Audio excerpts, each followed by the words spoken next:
大家好，我是阿胖，今天分享一个菠萝好吃的做法。首先准备一个菠萝，把它外皮削掉。买的时候卖家没有处理，只有自己动手了。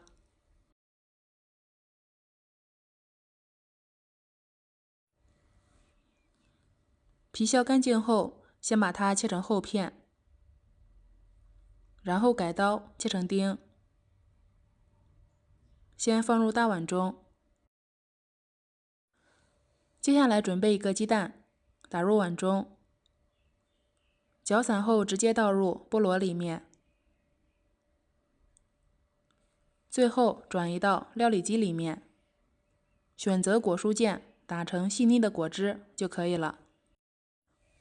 趁着打果汁的时间，另起一锅，倒入泡了一夜的红豆，加入清水，大火烧开后转小火，煮至软烂不开花的状态。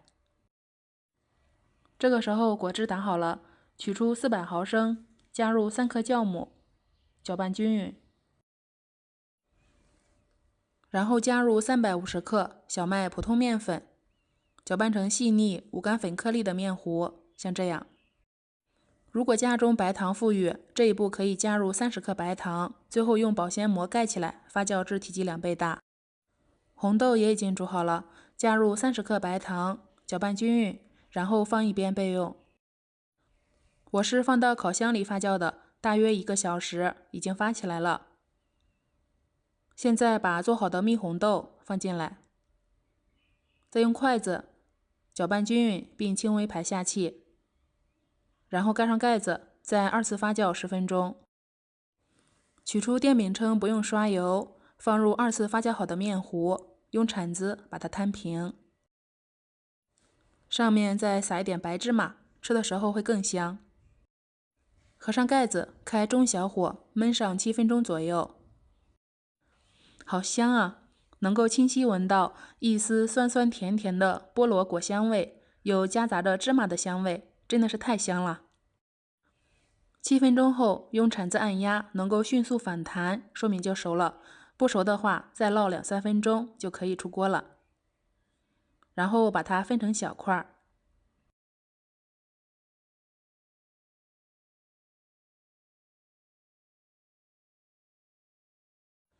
如果白天没有时间，可以晚上睡觉前把面糊做好，放在冰箱里面低温冷藏发酵，第2天早上直接起来用就可以了。这样做的菠萝饼酸酸甜甜的，很是松软，加入颗粒感的红豆，越嚼越香又营养。颜色金黄，做法简单，味道又不错，可以试试哦。我是阿胖，谢谢您的观看。